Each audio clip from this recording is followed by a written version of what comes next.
AITA for telling my parents they were horrible and saying they shouldn't have more kids.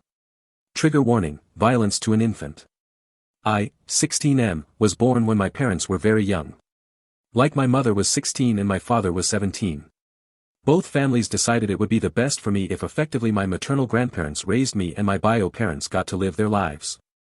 That is not to say I didn't know who my actual parents were. This is not one of those situations like in movies where the mother pretends the daughter's child is actually her own, and everyone knew who my progenitors were. My father moved away when he was 18, but my mother remained in my grandparents' house until she was 23 and I was around 7, but that doesn't mean we were close. She always treated me more like an annoying little brother rather than a son. She didn't like spending time with me, never attended any of my school functions or showed interest in my academic work or took me to do any fun activities. Whenever I was talking about my day she would roll her eyes or change the topic to shut me up. When she moved out I barely saw her, she just came to family gatherings and said an awkward hi and did not even look at me. It hurt even if by that point I already considered my grandparents to be more my parents than her. My father was still living away, they weren't together at this point, but would come once or twice a year to visit his own family around the holidays and always made it a point to visit me and take me to do some sort of fun activities like going to the cinema or my favorite restaurant. Things like that, but to me he was more like an estranged man than a dad because when I compared him to my friends' fathers who picked them up from school every day and went to their games, and played with them on the weekends, I didn't understand why this man who I saw maybe twice a year was supposed to be the same. Anyway, fast forward to a year ago. My father moved back to the same city where we live. He tried to hang out with me more often but I wasn't really interested, although sometimes I complied. I don't hate him, I just don't know him. I even had a bedroom in his apartment, which is cool because he lives in the center of the city. Behind everyone's back both my parents had started to hang out and a couple months later they announced they were dating. It was a shock. They asked me to move in with them to my father's apartment, which I refused, but they argued that we could finally be a family. I was about to start an argument with them when my grandma just said that changing school districts would be very inconvenient and I could lose all my friends, and the situation de-escalated by itself, although my parents didn't let go of the idea. My parents asked for me to spend more time with them, and this was particularly frustrating because even though I never had any particular tension with my father, I most definitely do with my mother. I don't like being around her and she's treated me poorly my whole life, and I feel like she's now only trying to save face because she knows my dad wants me there. Now on to the issue. Last week they both came into my grandparents' house. They announced they were going to buy a house nearby in the neighborhood so that I can finally move in with them. I immediately said no, and when they said that changing schools would no longer be an issue I found myself in a corner, and I said that was never the problem and that I just simply don't see them as my parents and don't want to live with them. That's when they dropped the bomb on us. Not only they wanted me to move in with them so we could be a family, but my mother was pregnant so we were going to be a bigger family even. I was shocked and I blew my lid on them. I told them they were the worst parents in the world and that they abandoned me for 16 and now they were going to bring another child into the world and do the same to them. And they never apologized for treating me like garbage and like a mistake they made and making me feel like I wasn't supposed to exist and dumping me to be other people's responsibility, and only now that they feel like they care they want to be my family. My mother screamed back at me telling me I was a brat and that she wasn't going to make the same mistakes twice raising her second baby, and I told her she never raised me to begin with, and my father said that they were young and trying to do the best they could. Well, guess what? The best you could was pretty effing bad. I stormed out and went to my sobbing. I have been very depressed for the last week. They have both called and texted since, but I ignored them. My grandparents agree with me that I shouldn't move and that my parents shouldn't expect me to be all loving and forgiving after how they've treated me. However, they believe they are starting a new chapter of their lives, now that they are more mature and stable, which I guess leaves me behind. I've also had time to think that I'm the same age my mother was when she had me, and what a huge responsibility that must have been. However, I still can't forgive them. AITA for the way I reacted to the news. Edit. Thank you everyone for the verdict of NTA. I feel better and it has somewhat cleared my mind. Also huge thank you to all that are commenting about how awesome my grandparents are. I'm planning on showing them this post so they can see how much everyone can see the amazing kind of people they are, and they deserve all the love and appreciation I could possibly give them and more. I've also come to the conclusion that I have a lot of resentments and unanswered questions as well as misgivings about the future that I need to set straight with primarily my father. He needs to know how I grew up and I need to know why he abandoned me. I also feel like I need to warn him about my mother because I am worried about my sibling being abandoned in the street. List of points and questions that I want to bring up to him, and we'll meet tomorrow or the day after and I'll confront him with all of these to hopefully get some sort of closure or resolution. Comment from OP. I'm starting to feel like there's a lot of things that I don't know about the time when I was born, and why I was effectively abandoned because my other set of grandparents, paternal, don't live far away, and I see them occasionally but it's always more uncomfortable with them. They have other children and grandchildren whereas my mother is an only child, so when I visit them I feel like the odd one out because I'm usually alone in a big family environment. But about why my dad didn't reach out to me I don't know, and I want to confront him about that. As far as I'm aware, when he was away he didn't keep much contact with my mother either. This is just since he came back. That's why I feel like I need to talk with him and set things straight because I feel so lost honestly. OP. My father talked about getting us into family therapy a while ago, but I thought it was a stupid idea, but perhaps I should look into it for just myself, perhaps with my grandparents too. OP. I want to share this post with my grandparents because honestly the most common response has been how great they are, and honestly they are. I love them so much and I tell them all the time, but I feel like it's never enough, and it's always great to take the time to tell the people you are most grateful to how much you appreciate them and how much of an impact they have had in your life. Update 1. First of all, I shared my post with my grandparents and they were so surprised by it. They were very happy to see how many people commented about how amazing they are, and I, in turn, also took the opportunity to tell them how much I loved them and how much I appreciated everything they had ever done for me. They are my real parents and nothing is ever going to change that. There were some tears and they told me they loved me and how proud they were of me.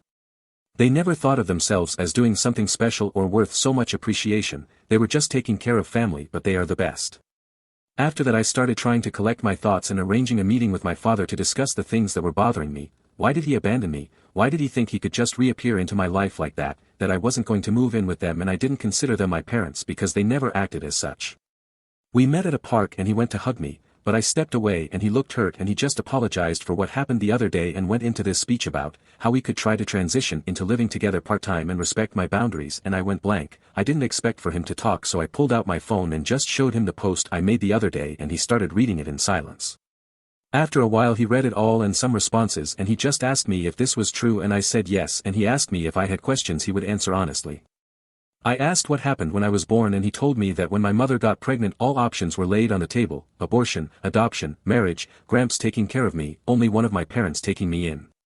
My mother was deadly scared of adoption, because some religious group had told them some horror story about dead babies and mothers being killers or some BS like that, so she wanted to give me up for adoption, but my father refused. He couldn't bear the idea of having his child living somewhere and never seeing him again. So he proposed to taking me in as sole caretaker and leaving his college plans to stay in our city, but his parents weren't thrilled with this plan and pushed him to go to college so that he could provide economically for me.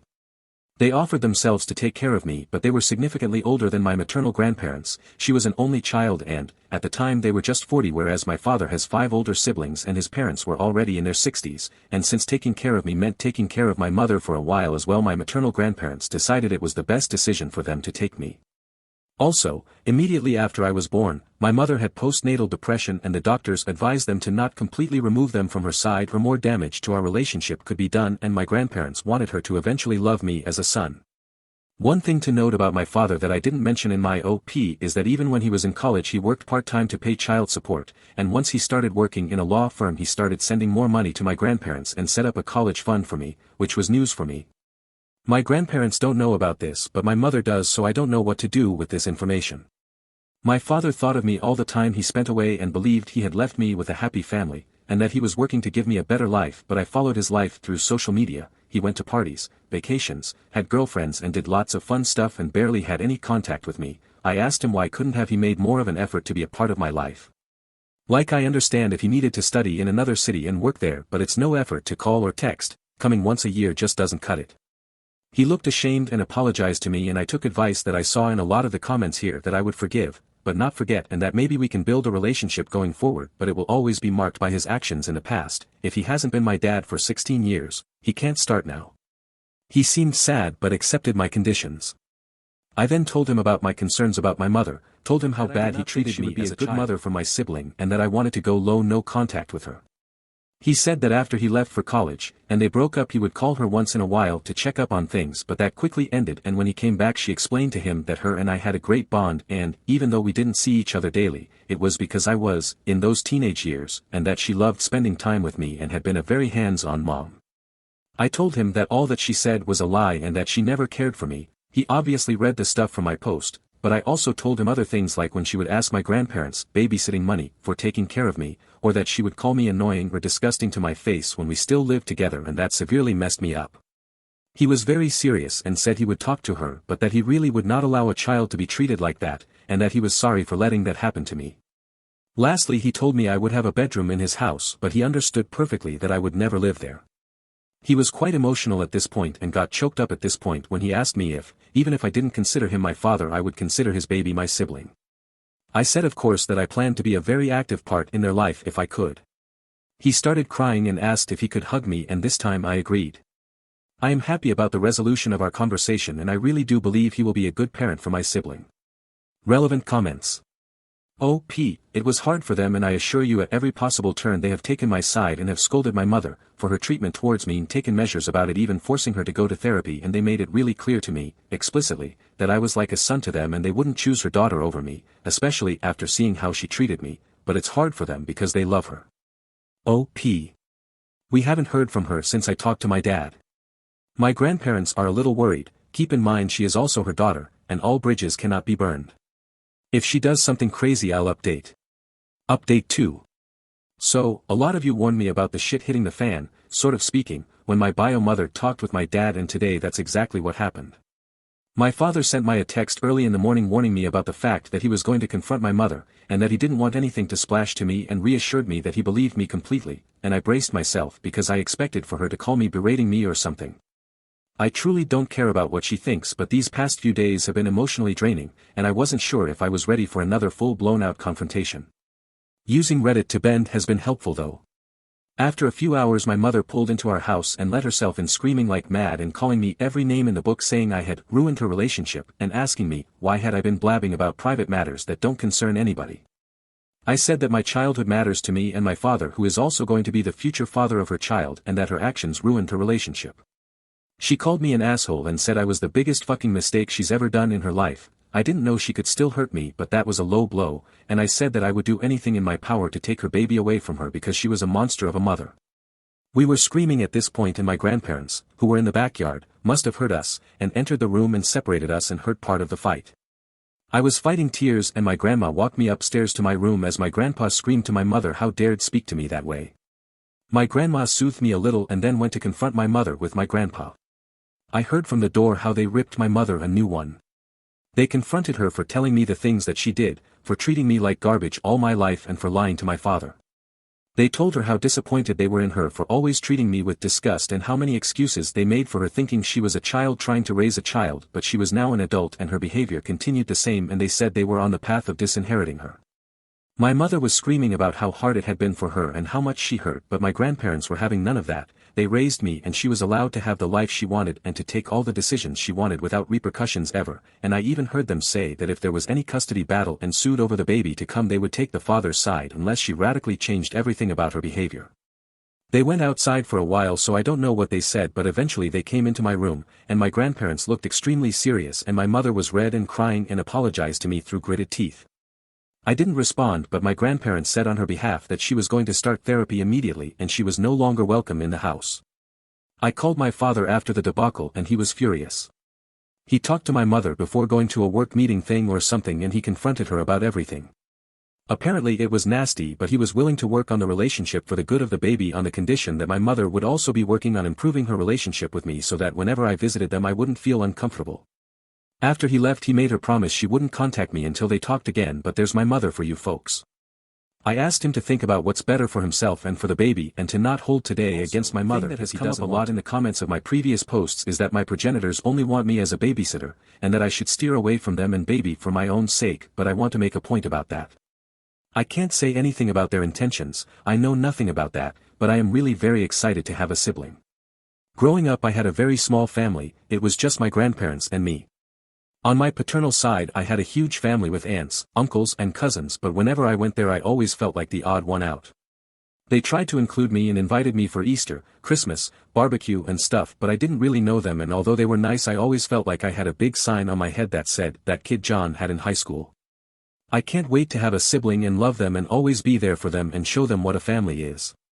I want to be that person they can always rely on for them, and I want to feel that bond with someone, so even if I have my misgivings about my parents, and I do, a lot, I do not about being a big brother. Update 3. Well, first of all, my grandparents are as cool as ever. I have not moved nor I intend to, and we spent Christmas together. It was all great. My father and I have bonded more and we are in a better place. He is paying for my therapy and we've done a couple of sessions together and we're in a much better place. He feels sorry for having lost my childhood years, but understands that cannot get them back, and instead of pushing a relationship with me he is letting me have my space, to build as much of a relationship that I want with him, which takes the pressure off of me tbh. We've kind of bonded over my little sister. We found out is going to be a girl, and I helped him paint the nursery and build the furniture, which I enjoyed a lot. He and my egg donor are in a bit of a weird situation.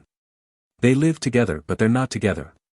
My father is extremely angry about everything that she did and said to me when I was little and what I related in my previous post, and he is weary about what kind of person she really is going to be with my baby sister. They are going to couples therapy and individual therapy, and, although I see her at passing because I sometimes go to my father's house, she is just barely polite with me and I can tell she feels like I'm the one who screwed up her opportunity to play house with her second baby. I try to pay her no mind, but the only thing that worries me is if she eventually is going to poison my little sister's mind against me, or subject her to a similar mistreatment like she did to me, because she is also going to be born around all this tension. The silver lining is that everyone else is showing up for my little sister, and that means I've also connected much more with my father's side of the family. They've always been kind to me, but I always felt weird around them, but now that things with my father seem to be settling into a more comfortable way, I feel like I belong into his family more and I can hang out with my cousins and aunts and uncles more. Update 4. Me and my father have been developing a stronger relationship and we've become quite close, although I still have some barriers up. My egg donor has been giving me the cold shoulder for the remainder of the pregnancy, and my father was considering whether or not to try and continue the relationship. This brings us to present times. They had a daughter named Ella who is the most beautiful, charming, and cute baby I have ever seen. My father was ecstatic when she was being delivered and asked me if I wanted to remain in the hospital during the labor, which I happily agreed to. It was amazing to see my sister for the first time, and me and my father both cried while holding her. My egg donor on the other hand looked at her with little care and tried to pass her off to whoever was around so she wouldn't have to hold her. The relationship of my parents at this moment was on thin ice, but the maternal spirit that my mother thought she would develop with this child never materialized. When they got home they received dozens of visits from relatives and friends, and my dad had to take care of everything because my egg donor refused to even be near the baby. Doctors worried she must have been suffering from postpartum depression, but she refused to accept help or counsel. I tried to be gentler to her these days to ease her mental state, but things just got worse. It all came to a head a few days ago when my father went to do the groceries and saw on the nanny cam that the egg donor was cursing at Ella, and by the time he made it home my mother was actually slapping the baby. My father got furious, and she just responded by saying something along the lines of, "These kids are trying to keep us apart, we should get rid of them." My father called the police and had my mother forcibly taken to have a psych evaluation. I rushed to his side when I got wind of it. Lucky my sister is all right. While my egg donor was in the psych evaluation, my father decided that she could no longer live under the same roof as her and she had to take my sister away from her mother. I came up with a plan that, when my mother was released, she could go rest and start treatment at my grandparents' while I would move with my father for a while to help him out and avoid drama. Ironically, all of this started because I didn't want to live with my dad, and now that's where I am. My grandparents keep me updated on my egg donor's progress. There are days where she feels truly ashamed of what she did and wants to go back to my dad, others where she is lethargic and unresponsive, and others where she seems happy and content and talks about a clean slate. There would be a court proceeding over the custody of Ella, but we've gotten some sort of emergency ruling granting my dad full custody. Things are a bit of a mess and I wish things hadn't turned out the way they have. Hopefully I will still be able to be around my sister and whatever is happening to my egg donor can be addressed so she can get better. My grandparents are so destroyed with all that is happening with their daughter that they are having a hard time to cope, but they come nearly every day to check on Ella and I, which is nice. My dad is also very distraught and, even though he is now categorically rejecting the idea of ever getting back together with an egg donor, he still feels sad to see how a mother can treat her baby, and he is mourning the relationship and the life he thought he would have. On my part, I've been busy with school and, even though I try to understand that my mother is sick, I can't seem to forgive her for what she's done to Ella. If this was her first incident of being negligent or violent, I might be more understanding, but I feel like she is going to be as toxic to my sister as she has always been to me, and I don't want her near us for a second.